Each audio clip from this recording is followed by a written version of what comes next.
Hello, welcome. So today we're going to be reading some truly just mental stories from r/TrueOffMyChest. A very mixed bag of stories today as well. So if that sounds like something you'd be interested in, then stick around and enjoy. And don't forget to like and subscribe, please. Thank you. So starting this one off today with one hell of a story, judging by the title. It says, my wife of 10 years divorced me for cheating on her, emptied the house, and went out of her way to make my life a living hell. Except I never cheated. Oh. My wife and I were together for 10 years, and throughout our entire relationship, she always suspected me of cheating on her. The first time she accused me of cheating on her, about 2 years into the relationship, I was so upset she could think I was capable of something like this that I started crying on the spot. Sounds like your wife has some real bad insecurity tendencies. But I work in a career field where cheating is rampant and I travel a lot for work, so I understood where the insecurity might come from. I always believed that if I demonstrated myself as a loyal and faithful husband, that eventually she would realize that this belief was misplaced. Honestly, I think if someone starts accusing you of cheating and you're not, it's time to skedaddle from that relationship. Honestly, people with insecurities like that, such bad insecurities that everyone is cheating on them, you're cheating on them, it doesn't get better. And I know it's not nice for them, but at the end of the day, you can't put yourself through hell trying to appease somebody else who is always going to think you're doing something wrong anyway. But instead, it seemed to get worse over the years. These conversations and accusations would always lead to fights and became more and more frequent over time. About 2 years ago, she became even more convinced and would say things like, I know you're cheating on me, and it has already been difficult for me to come to terms with it and forgive you. And she sought therapy for this. This sounds like an actual problem. If this has been ongoing for years, first of all, kudos for putting up with it, because I certainly flaming wouldn't. They'd been kicked to the curb a long flipping time ago.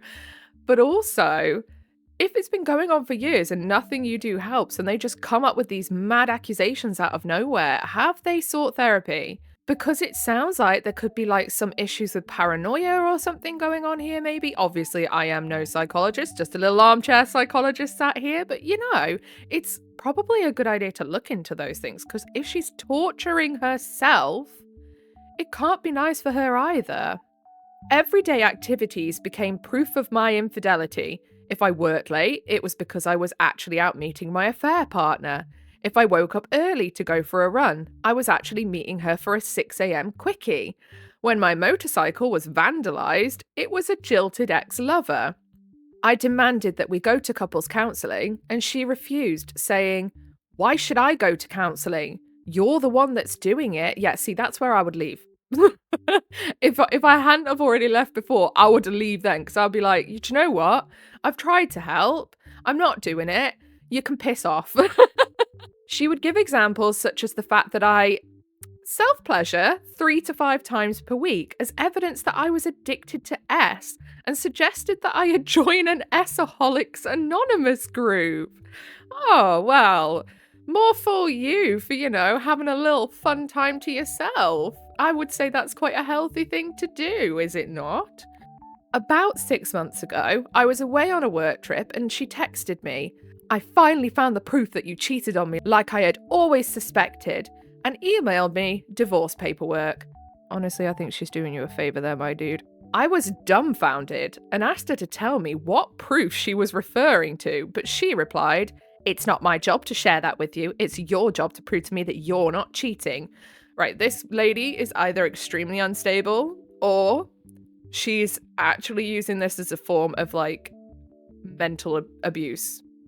It's one of the two things. Because, to be accusing somebody that much constantly and convincing yourself they're doing things which they genuinely are not, you are either suffering psychologically and that needs to be dealt with and it's something they need help with, or they're doing it on purpose as an abuse and manipulation tactic. Which one is it? I don't know. I immediately came home to find that she had already moved out and taken everything in the house with her. We had a portrait of ourselves commissioned, and she had left it behind with her face cut out of it and cheetah scrawled on my face. My goodness, this lady is unhinged. Because obviously, if you are a reliable witness and you actually haven't done this and you are telling the truth that you've not cheated, she is really, really convinced of something from absolute thin air.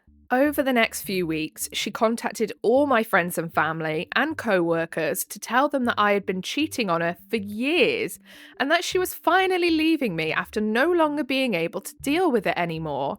I lost a lot of friends who took her at her word and had to have so many uncomfortable conversations with others. Amongst those that decided not to cut me out of my life, I have no idea who even believes me. I had to sit down with HR at my work because my co-workers had filed complaints because they were being harassed by my ex. I had to dip into my retirement savings to pay for a divorce lawyer and replace everything in the house that she had taken. If she had simply decided to leave me, I would have been heartbroken, but would have accepted it. Hell, if she was cheating on me, I would have been more upset, but could have come to terms with it. But I feel like such a victim, if that's the right word, to have did my best to be a good husband and demonstrate to her that I was loyal and still be punished for something that never happened. I feel so stupid for failing to notice how serious these accusations were, for thinking that ignoring them would make them go away, and somehow I also blame myself for not insisting that we address this issue years ago, when it might have still been salvageable. My entire life was destroyed over nothing. And that's exactly why I say it's so important that if you're with a partner and they start accusing you of cheating constantly and you are doing nothing wrong, they're suspicious of every friend you have of the opposite sex or the same sex if you're in a same-sex relationship, and they're, suspicious of every time you go out, every time you go anywhere with work, anytime you go to the gym, it's time to leave that relationship. That person is not going to be good for you, and it's only going to get worse. Obviously, we've just seen it play out with this OP, and I feel very sorry for them because obviously they just thought, if I just prove myself as trustworthy, they'll trust me. I know a lot of people can be tainted from past relationships and go into new relationships with their trust kind of teetering on the edge a little bit. But I actually think if you're going into a relationship with baggage from your old one, with trust issues from your old one, then you are doing your new partner a disservice. What you need to do is stay single until you've worked through those trust issues with a therapist, counselor, friends, family on your own, until you feel you're at a point where you can give somebody else that you're going to commit yourself to your full trust. Because if you can't do that, you're just going to torture your partner, and that is not fair on anyone. And then down in the comments, Nut and Max says, sue for defamation. She's publicly accusing you and affecting your career and social life by making accusations directly to friends, family, workplace, and I'm assuming online as well. Yeah, I will bet my bottom penny that she is going around all of Facebook, TikTok, Instagram, wherever, and making so many posts about this poor guy. I can bet my backside on it. And then they say, it sounds like defamation to me. Consistent Primary 4-1 says you beat me to it.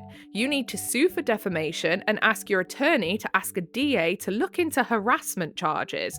Cops won't do shite. Find an attorney who was preferably the DA's boss at one time. Once she's facing court on both the civil and criminal side, you can get tangible evidence to clear your name and make her stop. Better yet, a psych eval in criminal court would be hilarious and good for her. I don't think it would be hilarious. I don't think that's funny at all. I do think it's necessary though, because I genuinely think if you've got that little trust in someone that you're flying off the handle and trying to destroy their life because you are convinced they were doing something that they never did, I truly think there might be something wrong, and it is good to look at and look into.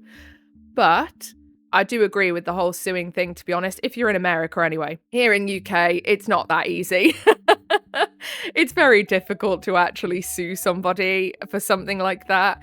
But I know over there in America, you guys are lawyer happy, so go ahead, do it. If anything, it's only going to show that the OP is really telling the truth because they're willing to throw a lot of money at a lawyer to prove their innocence.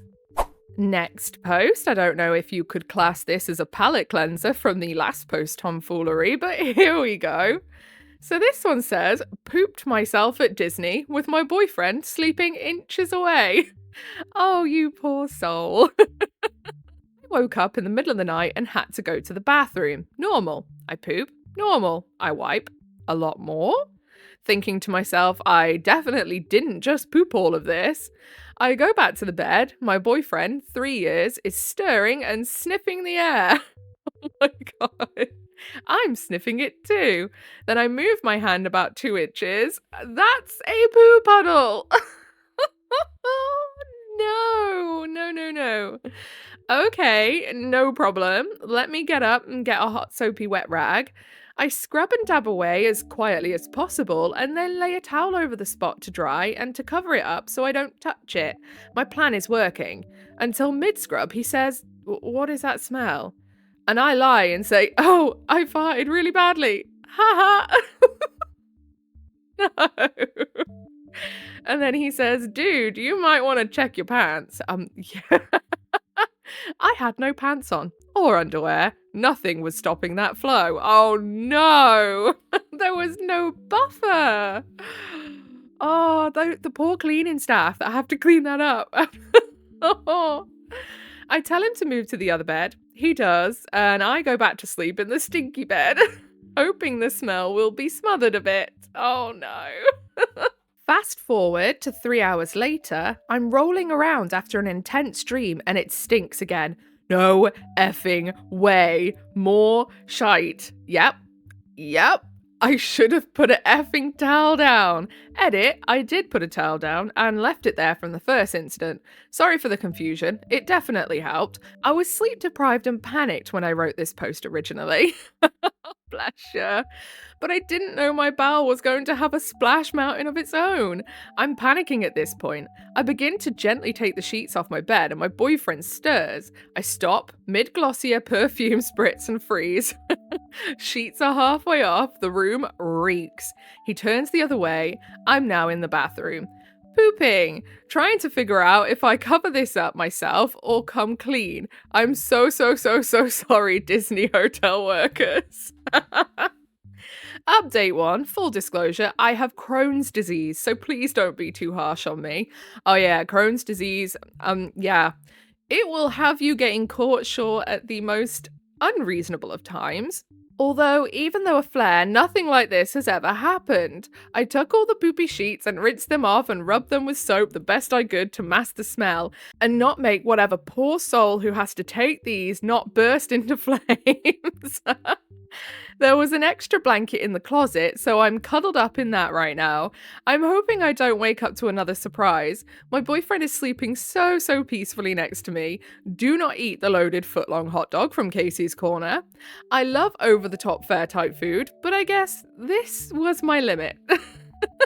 Update 2. I got tested. A no to norovirus. Thank you for the comments about that. My stomach is still hurting a bit, but it's not awful. I confessed to my boyfriend in the morning when he mentioned taking a shower. It went like this. I need you to know that I pooped. Okay. No, like, I pooped, in the bed. Oh my God, are you okay? I showed my boyfriend the post and he was really sympathetic, but also laughed about it. He said he wished he would have helped me. We left the housekeepers a good tip and all the sheets are in a pillowcase like a commenter said to do. I'm still a little mortified, but I'm giggling a bit more now. Also, for the second pooping, I had underwear on at that point, but it didn't help. Oh, you poor thing. And then down in the comments, No Development 4587 quotes the OP saying, I go back to sleep in the stinky bed. They say, I am so sorry and I know you're super embarrassed, but this line is amazing. Like it's a punishment. Yeah, the stinky bed is like the naughty corner. You there, for your transgressions, you shall be banished to the stinky bed for 7 days. Honestly, though, I doubt your poopy sheets will be the worst that they've seen in that day alone, especially at Disney with all the kids. Yours will probably be a breath of stinky air in comparison. Honestly, I bet they see the worst stuff there, like you say, with little kids that are absolutely hopped up on loads of sugar and like you say, fairground food and a million rides. I can't imagine. And then lack of creativity says, yeah, exactly how I read it as well. As if my mother from the afterlife is shouting, you made your bed, now lie in it. What a fun read OP produced. So direct and human. Yes, we are all human and these things, unfortunately, can sometimes happen. Now, if the stinky bed wasn't heinous enough, this next post reads, my wife wants to open our marriage because she finds her co-worker irresistible, and I don't know what to do. Wife, that is not something you just decide you're going to do. That has to be a two-person decision. You basically just want cheating with no strings. What the hell? I need to get this off my chest because it's been eating me alive. My wife, 34M, and I, 36M, have been married for 8 years. I've always thought we had a good thing going. Sure, no marriage is perfect, but we've always worked through things together. Or so I thought. For context, I'm 5'6" and she's 5'5". My height has been a bit of a sore spot for me, but she's never made me feel like it mattered. In fact, she used to call me her perfect match because we were so close in height. Well, yeah, and I don't get how it would be a problem. Even so, even if she was like, I like taller guys. You're taller! You are taller than her! But recently, everything's changed. Enter Ethan, her new co-worker. He's 6'4", ridiculously attractive, and apparently the funniest, smartest, most charming man on the planet. At least that's what I gather from the way she talks about him. At first, it didn't bother me. Everyone has work friends, right? But then, out of nowhere, she dropped a bombshell. One night, after a couple glasses of wine, she told me, I need to be honest with you. I find Ethan really attractive. I can't stop thinking about him. But don't worry, I haven't acted on it. Wow, that would be just one smack in the face, wouldn't it, to hear your partner say that to you? I was stunned. Before I could even process what she said, she added, I think maybe we should consider opening the marriage, just so I can explore these feelings. It might even bring us closer in the end. And that's where I'd say, do you know what, love? If you want to open the marriage, how about we open it all the way up to the point that I fucking go and you can do whatever you want and we get a divorce. How about that? I couldn't believe what I was hearing. I told her flat out that I wasn't comfortable with it. I didn't sign up for an open marriage. She got defensive, saying I was being insecure and closed-minded, oh piss off, and accused me of letting my height complex cloud my judgment. She claimed that opening the marriage would allow her to explore her authentic self, and that I should support her growth. The audacity! Now things are incredibly awkward between us. She stopped mentioning Ethan, but the tension is unbearable. I feel betrayed. Honestly, like, how am I supposed to compete with this guy? The fact she even wants this makes me feel like I'm not enough for her anymore. I don't know what to do. I don't want to lose her, but I also can't imagine sharing her with someone else, let alone the person she's clearly infatuated with. I've been losing sleep over this, and I can't stop replaying the conversation in my head. Am I being unreasonable, or is this just as crazy as it feels? Now, I know this isn't exactly great advice, and probably really friggin' petty, but that's where I would go, oh, do you know what? I'm so glad you brought this up, because there is this woman that I know, I don't know, insert place here where you've met said woman, that I have thought is so damn hot for so long, and I've really wanted to take her on a date. She asked me out, but I had to say no, but I really want to do it. So do you know what? Maybe we should try it. Let's have a think. Let's have a look into it and discuss it and just see what she says, because it will be very telling of what her actual intentions are, because an open marriage means open both ways. And I have a feeling and a sneaky suspicion that an open marriage is not what she wants. She wants a little golden ticket to cheat. That's what she wants. And then down in the comments, Wispiness says, there is absolutely nothing wrong with your height. And I hope she does not do things to make you feel like there is, while framing it like she is understanding of some sort of failure or disability. Yeah, height is not a disability. I had a boyfriend that was like this about my chest size. I am now happily married to someone who treats me like I'm perfect as is. There is definitely something wrong with her. Not only is she crossing a serious boundary, but is trying to guilt trip you for feeling wrong about it.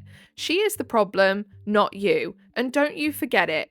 She is disgusting. Wishing you the best. You deserve someone as loyal as you. And then the OP replies, it really means a lot to hear. I've always been a bit self-conscious about my height, but never enough to think it was some kind of flaw.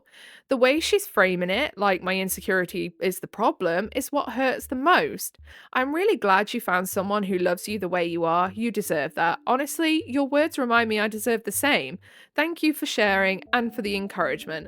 Yeah, honestly, I think if somebody wants to open the marriage, I think that is...